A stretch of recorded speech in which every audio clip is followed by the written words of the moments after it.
Hello बच्चों, मैं सिंह गुरमीत आपका हार्दिक स्वागत करता हूं राजस्थान सरकार और वेदांता के CSR इनिशिएटिव ई कक्षा में, जिसके टेक्निकल पार्टनर हैं मिशन ज्ञान। बच्चों, आज हम आपकी एक्सरसाइज 11 में आगे बढ़ते हुए जो आपकी 11.1 है उसके क्वेश्चनों को हल करने वाले हैं। तो बिना देर किए चलिए शुरू करते हैं, जिसके अंदर हमारा फर्स्ट क्वेश्चन है क्वेश्चन नंबर 2। इस क्वेश्चन को हल करना हम लोग शुरू करते हैं बच्चों। हमेशा की तरह ही हम लोग इसकी शुरुआत करने वाले हैं। सबसे पहले दिए गए वक्रों के बारे में हम लोगों को नोट करना है। तो सबसे पहले दिए गए वक्र, सबसे पहला वक्र है बच्चों हमारे पास एक सर्किल है x² + y² इक्वल में क्या लिखा हुआ है 4। इसको हमेशा स्क्वायर के रूप में नोट करना, जिससे a² के रूप में आ सके। इसका मतलब इसका सेंटर बनेगा 0 0 पर और रेडियस की वैल्यू बन जाएगी 2। नेक्स्ट है हमारे पास y अक्ष, जिसकी समीकरण होती है बच्चों x = 0 और एक सारेखा दे रखी है x = 1। नेक्स्ट लाइन हम लोग जानते हैं बच्चों, का अनुरेखण करने पर। जैसे ही हम इसकी आकृति की बात करेंगे, सबसे पहले बना देते हैं सर्कल जिसका सेंटर है मूल बिंदु पर, और इसकी रेडियस का मान कितना है बच्चों 2, यानी ये सभी दूरियां 2 होंगी। इसके आधार पर इसके सिरों के कोऑर्डिनेट बन सकते हैं। और उसके साथ साथ हमें क्या दिया गया y अक्ष। y अक्ष का मतलब ये वाली रेखा, और एक सारेखा दी गई है x = 1। अब जो x = 1 होगी वो कहीं यहाँ आएगी बच्चों। देखो ये हमारी वो सारेखा बन गई। अब हमें इनके द्वारा घिरे हुए क्षेत्रफल को ज्ञात करना है y अक्ष और इस रेखा के बीच में। तो हमें वास्तव में ये वाला क्षेत्रफल ज्ञात करना है बच्चों। इस क्षेत्रफल को ज्ञात करने के लिए इसके सिरों का देता हूँ नाम। ये मूल बिंदु होता है, ये a मान लिया, ये b, ये c, ये d, और इस बिंदु को नाम दे दिया e। इस आधार पर अभीष्ट क्षेत्रफल बच्चों, जो आपका अभीष्ट क्षेत्रफल बनेगा वो बन जाएगा क्षेत्रफल OABCD E और O से मिलकर बना हुआ। लेकिन यदि आप ध्यान देंगे तो ये क्षेत्रफल जो कंप्लीट हमें ज्ञात करना है, ये 2 एक जैसे भागों से मिलकर बना हुआ है। यानी अगर मैं इनमें से किसी एक भाग का क्षेत्रफल ज्ञात कर लूँ, उसका 2 से गुणा कर दूँ, तो भी मुझे संपूर्ण क्षेत्रफल ज्ञात हो जाएगा। और इसके लिए मैं क्या कर रहा हूँ, इसको लिख रहा हूँ 2 गुणा में क्षेत्रफल, ये ऊपर वाला क्षेत्रफल ज्ञात करूँगा बच्चों OABCO। अब इस क्षेत्रफल को ज्ञात करने के लिए ये 2 क्षेत्रफल की जगह लगाओ इंटीग्रेशन का सिंबल। अब यहाँ पर हमें बनानी है आयताकार पट्टियाँ। ज़्यादातर हम लोग x अक्ष पर ही बनाते हैं, और आप भी कोशिश कीजिएगा कि x अक्ष पर ही बनाएं। ये पट्टियाँ x अक्ष पर बना ली, जिससे यहाँ पर आ जाएगा y × dx। नेक्स्ट स्टेप में ऐसी पट्टियों का योग O से लेकर C तक होगा बच्चों। अब O के कोऑर्डिनेट होते हैं 0 0, C हमारा x अक्ष पर है, और यहाँ पर इस पूरी रेखा के ऊपर x का मान 1 है। तो इसका मतलब C के कोऑर्डिनेट बन जाएंगे 1, 0। अब बिंदु O से लेकर C तक जब हम आयताकार पट्टियों का योग करेंगे, तो वहाँ पर x के मान वेरी करेंगे 0 से लेकर 1 तक। तो इसकी लिमिट बन जाएगी 0 से लेकर 1। अब नेक्स्ट स्टेप में y का मान ज्ञात करना है। y का मान ज्ञात करने के लिए पट्टियों का दूसरा सिरा जिस वक्र पर है वहाँ से y का मान ज्ञात करते हैं। वो y का मान इस समीकरण नंबर 1 से ज्ञात किया जाएगा। जैसे ही मैं समीकरण 1 से y का मान ज्ञात करूँगा, हमारे पास आएगा 2 गुणा में लिमिट 0 से 1, और वहाँ पर बन जाएगा 4 - x² का रूट। सिर्फ y का मान ज्ञात करना है, y² का मत ज्ञात कर लेना। y का मान ज्ञात करके ये वाली वैल्यू आने वाली है। अब ये हमारा स्टैंडर्ड इंटीग्रेशन बन गया, क्योंकि ये जो 4 है इसको मैं लिख देता हूँ 2 का स्क्वायर। ये a² - x² का फॉर्मूला है बच्चों, जो हमारे पीछे जो हमने लास्ट क्वेश्चन किया था उसके अंदर भी आया था। तो नेक्स्ट स्टेप में ये 2 गुणा में यहाँ पर बन जाएगा x/2, फिर आता है सेम रूट में बन जाएगा 2² - x², फिर आता है a²/2, और फिर आता है साइन इनवर्स x/a। और इस पर हमें लिमिट यूज़ करनी है बच्चों 0 से लेकर 1, ये रही लिमिट। बस अभी इस इंटीग्रेशन का मान ज्ञात करना है, और उसी से हमारे क्षेत्रफल का मान आ जाएगा। और उसके लिए यदि आप ध्यान दें तो ये वाला 2 कॉमन आगे बाहर वाले 2 को कर दिया कैंसिल। शेष पे लगाता हूँ लिमिट। पहले अपर लिमिट x का मान रखूँगा 1। जैसे ही x का मान 1 रखूँगा तो यहाँ तो 1 गुणा में है, कोई दिक्कत नहीं।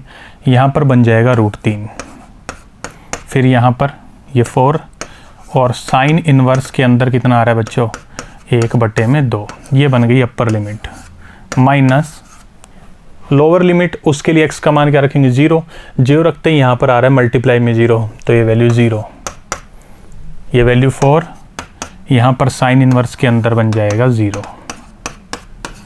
इनके मान हम लोग जानते हैं, वैल्यू पुट कर देते हैं, ये √3, यहाँ पर 4, साइन का मान 1/2 होता है 30 डिग्री पर, उसको लिख दिया π/6, पीछे ये 0, इसकी वैल्यू 0 होती है, जिससे ओवरऑल ये वैल्यू बन जाएगी 0। ये लीजिए 0, इनको लिखने की जरूरत नहीं, थोड़ा सा इसको हल कर लेते हैं। ये √3, यहाँ पर वैल्यू कैंसिल होकर बन सकता है 2π/3। ये अभिष्ट क्षेत्रफल आ रहा है बच्चों हमारा वर्ग इकाई के रूप में, लिख देते हैं, और यही आपके क्वेश्चन का फाइनल आंसर बन जाएगा बच्चों। तो इस प्रकार से ये क्वेश्चन बड़ा इजीली सॉल्व हो सकता है। नेक्स्ट क्वेश्चन हमारा बच्चों, इस क्वेश्चन में वक्र दिया गया स्पेशल वाला y बराबर में sin x बच्चों। तो क्वेश्चन की शुरुआत करते हैं। सबसे पहले दिए गए वक्र, उनका जो विवरण है वो यहाँ पर नोट कर देते हैं। y बराबर दिया है sin x, ये 1 नंबर पे। दूसरा दिया x अक्ष, और x अक्ष की बात आप जानते हो, उसका समीकरण होता है y बराबर 0। और ये जो भी y बराबर sin x का वक्र ऐसा होता है जो कभी स्टॉप नहीं होता बच्चों। कोण का मान बढ़ता जाएगा तो वो वेव के रूप में आगे से आगे बढ़ता चला जाएगा, लेकिन उसने यहाँ पर लिमिटेशन दी है कि हमें जो क्षेत्रफल ज्ञात करना है वो 0 और 2π के बीच में ही ज्ञात करना है। तो यहाँ पर मेंशन कर दूंगा x का मान 0 और 2π के बीच में का अनुरेखण करने पर, जैसे ही इसका अनुरेखण होगा बच्चों, y बराबर sin x का वक्र जो मैंने आपको याद करने को बोला था वो कुछ ऐसा आ जाएगा 0 और 2π के बीच में। यहाँ पर कौन 0, यहाँ पर 180, यहाँ पर 2π। मुझे इसके और x अक्ष के बीच गिरे हुए ये दोनों क्षेत्रफल को याद करना है। अब मैं इसके सिरों का कर देता हूँ नामकरण। ये बिंदु O, ये बिंदु A, ये बिंदु B, यहाँ पर पीक पॉइंट को C और इसको बोल देता हूँ D बच्चों, जिन पर x के मान भी है हमारे पास। अब यदि मैं ध्यान से देखूं तो ये दोनों क्षेत्रफल तो एक जैसे हैं, तो मैं जब ये पूरा क्षेत्रफल ज्ञात करूंगा तो किसी एक को ज्ञात करके उसका गुणा कर दूंगा 2 से, उससे भी हमारा आंसर आ जाएगा। तो इसके अंदर जो हमारे पास अभिष्ट क्षेत्रफल आएगा बच्चों, वो अभिष्ट क्षेत्रफल बन जाएगा, एक तो बनेगा क्षेत्रफल OABO, और दूसरा बनेगा क्षेत्रफल BCDB। अब ये जो BCDB बोल रहा हूँ मैं, ये x अक्ष के नीचे, तो यहाँ पर मोड का यूज़ कर लूँगा बच्चों। हालांकि हम लोग आगे क्वेश्चन करेंगे तो इसका भी यूज़ नहीं होने वाला। अब हम क्या करेंगे, 2 गुना में क्षेत्रफल OABO ज्ञात करेंगे, क्योंकि ये दोनों क्षेत्रफल एक जैसे हैं। ये लीजिए बच्चों, 2 गुना में क्षेत्रफल OABO। अब नेक्स्ट इस क्वेश्चन को करने के लिए ये 2 गुना में क्षेत्रफल की जगह लगाया इंटीग्रेशन का सिंबल। अब आयताकार पट्टियाँ लेनी है बच्चों इस क्षेत्र में, तो वो पट्टियाँ देखिए, यदि आप ध्यान से देखेंगे तो आएंगी x अक्ष पर। तो इंटीग्रेशन के अंदर बच्चों क्या यूज़ कर लूँगा, y dx, और ऐसी पट्टियों का योग करना है O से लेकर B तक। अब O पर x का मान देखो कितना है, मूल बिंदु है तो 0, B पर x का मान कितना है 180, तो यहाँ पर जो लिमिट आएगी बच्चों आएगी 0 से लेकर 180। अब y का मान ज्ञात करना है, पट्टियों का दूसरा सिरा इस वक्र पर है जो कि है y बराबर में sin x, तो हम लोग y के स्थान पर रख देंगे sin x, तो बन जाएगा 2 गुना में इंटीग्रेशन 0 to बन जाएगा पाई और sin x। sin x का इंटीग्रेशन हम लोग जानते हैं बच्चों, स्टैंडर्ड इंटीग्रेशन है, बड़ा इजी क्वेश्चन है ये। 2 sin का इंटीग्रेशन बनेगा माइनस cos, माइनस को बाहर कर दिया, लिमिट को कर देंगे अप्लाई। नेक्स्ट पार्ट में upper limit minus, lower limit -2 को बाहर रखा, यहाँ पर बनेगा cos 180 जिसका मान -1 माइनस cos 0 जिसका मान 1। ओवरऑल यहाँ पर बनेगा -2, यहाँ भी -2, दोनों का गुणा कर दूंगा तो वैल्यू बन जाएगी 4। यही आपका अभिष्ट क्षेत्रफल है बच्चों, वर्ग इकाई के रूप में इसको नोट कर दूंगा, और यही आपके क्वेश्चन का फाइनल आंसर बन जाएगा बच्चों। तो इस प्रकार से बड़ा इजी मेथड से इसको हम लोगों ने हल कर देना है। नेक्स्ट क्वेश्चन बच्चों हमारा मोस्ट इंपॉर्टेंट क्वेश्चन है। इसके अंदर स्पेशल हमारे पास वक्र क्या आ रहा है, y बराबर mod x। तो क्वेश्चन की शुरुआत करते हैं सबसे पहले दिए गए वक्रों से। दिए गए वक्र हैं हमारे पास y बराबर mod x, जिसको नाम देता हूँ समीकरण नंबर 1। फिर दे रखी हैं रेखाएं, हालांकि जो y बराबर mod x है उससे हमें दो सररेखाएं मिलती हैं, y बराबर x और y बराबर -x। उसके अलावा सररेखाएं हैं x बराबर -3 और एक सररेखा x बराबर 1, 2 और 3। उसके अलावा क्या दे रखा है, x अक्ष, और x अक्ष का समीकरण क्या होता है बच्चों, y बराबर 0। इन सभी का अनुरेखण करने पर जैसे इनका मैं करूँगा अनुरेखण या रफ फिगर बनाने की कोशिश करूँगा। पहले बात करते हैं y बराबर mod x की, और आप जानते हैं कि उसका वक्र कुछ ऐसा होता है वी शेप वाला। अब इसमें ये वाली रेखा तो होती है y बराबर -x और ये रेखा होती है y बराबर x। अभी तक ये क्षेत्र बंद नहीं है, इसको बंद करने के लिए उसने दो मान दिए हैं, x बराबर -3 और x बराबर 1। अब जो x बराबर -3 है वो तो मूल बिंदु से इधर की तरफ होगा, ये लीजिए x बराबर -3 और x बराबर 1 इस साइड में होगा बच्चों। अब आपको गिरा हुआ क्षेत्रफल ये और ये ज्ञात करना है। इस क्षेत्रफल को ज्ञात करने के लिए इसको देता हूँ नाम a, ये b, इस बिंदु को मूल बिंदु बोलते हैं तो ये o, ये c और ये d। तो वास्तव में हमें जो क्षेत्रफल ज्ञात करना है वो इन दोनों का हो जाएगा योग बच्चों। अब हम लोग लिखते हैं अभिष्ट क्षेत्रफल। अभिष्ट क्षेत्रफल वास्तव में क्या बनेगा बच्चों, एक तो बनेगा क्षेत्रफल OABO और दूसरा बन जाएगा क्षेत्रफल OCDO। दोनों क्षेत्रफल को मुझे ज्ञात करना है तो इंटीग्रेशन का लगा देता हूँ सिंबल बच्चों। अब आयताकार बनाते हैं पट्टियाँ। आप यदि ध्यान देंगे तो इसमें भी आयताकार पट्टियाँ x अक्ष पर ही आने वाली हैं, ये देखिए इस हिसाब से। और जब ये आयताकार पट्टियाँ x अक्ष पर आएंगी तो दोनों ही इंटीग्रेशन में यूज़ होगा y इंटू dx। ये लो बच्चों y इंटू में dx। अब ये जो फर्स्ट एरिया है इसमें पट्टियों का योग होगा बिंदु A से लेकर O तक। A का x कोऑर्डिनेट बनेगा -3, O मूल बिंदु है जिसका x कोऑर्डिनेट बन जाएगा 0। दूसरे में पट्टियों का योग होगा O से लेकर D तक, O का x कोऑर्डिनेट 0 और D का x कोऑर्डिनेट बन जाएगा 1 यहाँ से। तो इसका मतलब पहले में लिमिट आ जाएगी -3 से लेकर 0, ये देखिए, और दूसरे में आएगी 0 से लेकर 1 तक, ये लीजिए। अब y का मान याद करना है, बस यही इसका इंपॉर्टेंट पॉइंट है बच्चों। पहले इंटीग्रेशन में जो y का मान याद करना है उसमें यहाँ देखिए पट्टियों का दूसरा सिरा इस वक्र पर आ रहा है और इसमें y का मान कितना है, -x। तो यहाँ से y का मान आपने लिखना है -x, और जो 0 से 1 लिमिट वाली पट्टियाँ हैं उसमें पट्टियों का दूसरा सिरा इस वक्र पर आ रहा है जो कि है y बराबर x। तो वहाँ से y का मान कितना बन जाएगा, सिर्फ x। नेक्स्ट स्टेप में बस इसका इंटीग्रेशन हल कर लेना है। ये पॉइंट समझ में आया तो क्वेश्चन हो गया। माइनस को कर दो बाहर, इस इंटीग्रेशन को हल करता हूँ तो x का बन जाएगा x² बटे में 2, जिसकी लिमिट होगी -3 से लेकर 0। फिर यहाँ पर x² बटे 2 लिमिट बन जाएगी 0 से 1। एक एक करके हल करते हैं। पहले इसको बाहर माइनस है, रहने दो। अपर लिमिट के लिए x का मान 0 रखूँ तो ये 0, माइनस लोअर लिमिट के लिए x का मान रखूँगा -3, तो यहाँ पर बन जाएगा सिर्फ 9 बटे 2। ये बन गई upper limit minus lower limit बच्चों। नेक्स्ट स्टेप में ये जोड़ का निशान, अपर लिमिट का मतलब 1 बटे 2, लोअर लिमिट का मतलब 0।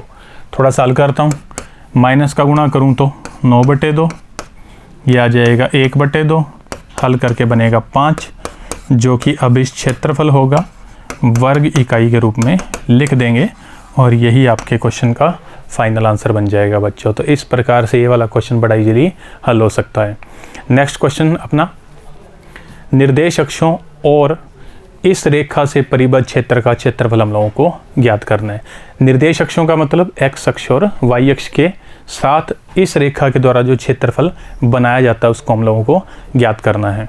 तो क्वेश्चन की शुरुआत करते हैं बच्चों। सबसे पहले दिए गए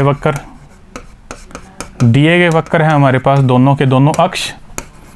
एक x अक्ष की बात कर लेता हूँ जो कि होता है y बराबर 0, फिर y अक्ष की बात कर लेता हूँ जो कि होता है x बराबर 0, और एक सरेखा है x बटे a माइनस y बटे b बराबर में 2। इस रेखा को मैं अंतःखंड रूप में बदलने वाला हूँ बच्चों। अंतःखंड रूप में बदलने के बाद इस क्वेश्चन का आंसर बनेगा, क्योंकि उससे हमारे को सरेखा को व्यक्त करना आसान हो जाएगा। तो इसका अंतःखंड रूप देखिए कुछ इस प्रकार बनेगा। 2 का लगाऊं भाग तो x बटे में 2a माइनस y बटे में बन जाएगा 2b बराबर 1। ये जो है माइनस इसको यहाँ एडजस्ट कर दूंगा। तो इसका मतलब इसका x अक्ष पर अंतःखंड क्या बनेगा 2a और y अक्ष पर अंतःखंड माइनस 2b।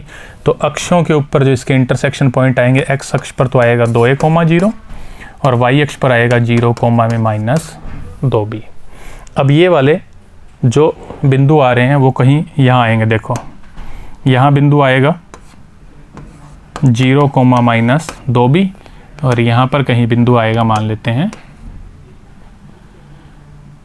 2a, में 0। इन दोनों बिंदुओं को आपस में कर देता हूँ मैच। देखो बच्चों, ये बन गई हमारी सरेखा।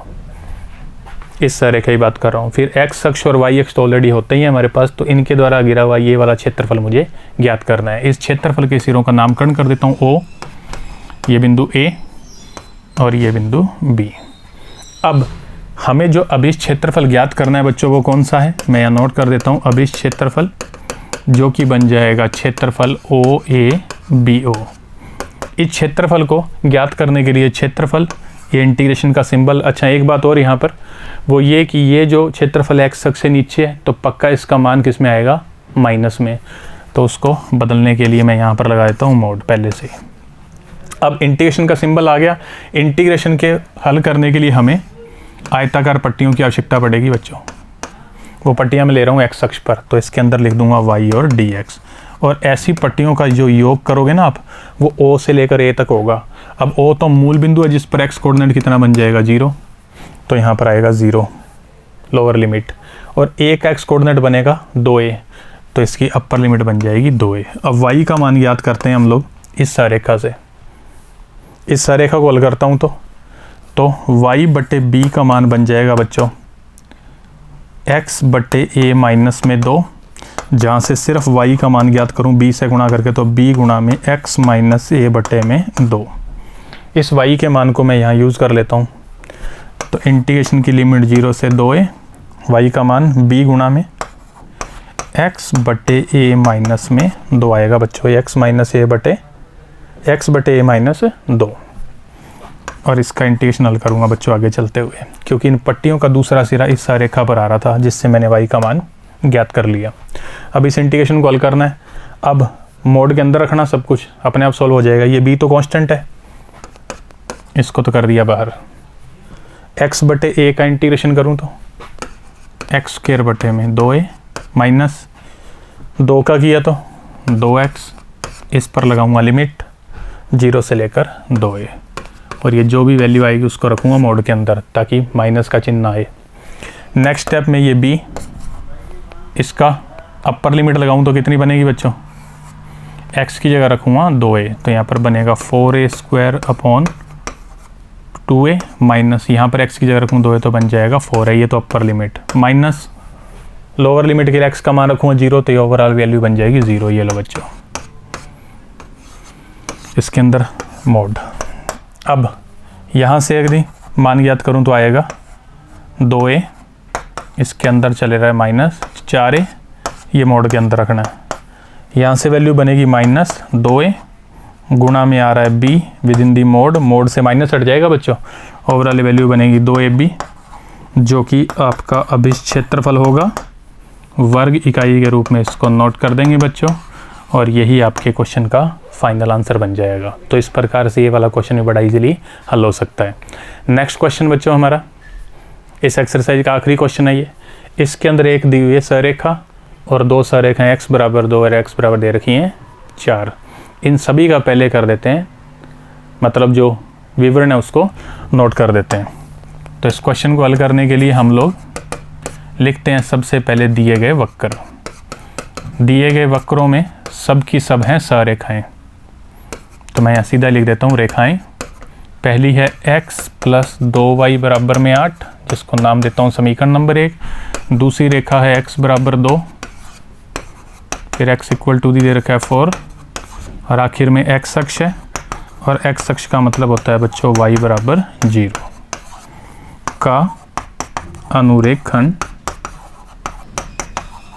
करने पर। जैसे ही अनुरेखण करूंगा, सबसे पहले ये सररेखा है बच्चों, पहले इसको अंतःखंड रूप में बदल लेते हैं। अंतःखंड रूप में बदलूंगा तो 8 का भाग लगाऊंगा तो बनेगा x बटे 8, y बटे में आ जाएगा 4 और इक्वल में आ जाएगा 1। इसका मतलब x अक्ष पर प्रतिच्छेद बिंदु 8,0 और y पर बन जाएगा 0,4। इस आधार पर यदि सररेखा को बनाने की कोशिश करूं, x अक्ष पर प्रतिच्छेद बिंदु आएगा 8,0, y अक्ष पर आ जाएगा 0,4। अब इन दोनों बिंदुओं को आपस में कर देते हैं बच्चों मैच ही होकर के। अब x बराबर 2 और x बराबर 4 दो सररेखाएं और हैं। यहाँ पर x का मान 8 है, तो x बराबर 2 और x बराबर में 4 ये सररेखाएं होंगी। इनके द्वारा गिरा हुआ क्षेत्रफल, ये बीच वाला आ रहा है बच्चों, ये वाला, ये क्षेत्रफल हम लोगों को ज्ञात करना है। सबसे पहले इसके सिरों का कर देते हैं नामकरण। ये a, ये b, ये c और ये d। इस आधार पर अभीष्ट क्षेत्रफल, अभीष्ट क्षेत्रफल क्या बनेगा बच्चों? वो आ जाएगा क्षेत्रफल a b c d और a से मिलकर बना हुआ। अब इस क्षेत्रफल को ज्ञात करने के लिए हम इसको इंटीग्रेशन की फॉर्म में बदलते हैं। उसके लिए हमें आयताकार पट्टियों की जरूरत पड़ेगी, जिनको मैं हमेशा की तरह ले रहा हूँ। x अक्ष पर आएगा तो y इंटू में dx। ऐसी पट्टियों का योग होगा a से लेकर d तक, जिस पर x का मान है 2 और यहाँ पर d पर x का वैल्यू बन रही है 4, तो ये आ जाएगा 2 to 4। अब नेक्स्ट स्टेप में हम y का मान ज्ञात करेंगे। पट्टियों का दूसरा सिरा जा रहा है इस सररेखा पर, इस सररेखा पर। इस सररेखा से हमें y का मान ज्ञात करना है। तो यदि मैं इसको हल करूं तो 2y बराबर बन जाएगा 8 माइनस एक्स, एक्स को उधर शिफ्ट कर दिया। 2 का भाग लगाऊं तो 1/2 गुना में आ जाएगा 8 माइनस एक्स। तो y के स्थान पर हम बच्चों 1/2 गुना में 8 माइनस एक्स को यूज़ करने वाले हैं। तो यहाँ पर आएगा 2 to 4, 1/2 गुणा में 8 माइनस एक्स और dx। इस इंटीग्रेशन को हल करना है बच्चों, आपके क्वेश्चन का आंसर आ जाएगा। 1/2 कांस्टेंट है, इसको तो कर दिया बाहर। बाकी 8 माइनस एक्स का इंटीग्रेशन करूं तो 8 का तो बन जाएगा 8x और x का बन जाएगा x²/2। लिमिट बन जाएगी 2 to 4। बस अब क्वेश्चन हल हो चुका है। 1/2 को बाहर रखो, अपर लिमिट लगाता हूँ, x की वैल्यू रखता हूँ 4, यहाँ पर 32, यहाँ पर 16/2 यानी कि 8, ये अपर लिमिट। लोअर लिमिट के लिए x का मान कितना रखना है? 2 रखूँ तो यहाँ पर 16, यहाँ पर बन जाएगा सिर्फ 2। 4/2 is equal to 2। Next step में 1/2 को बाहर रखना है। ये उत्तर आएगा बच्चों।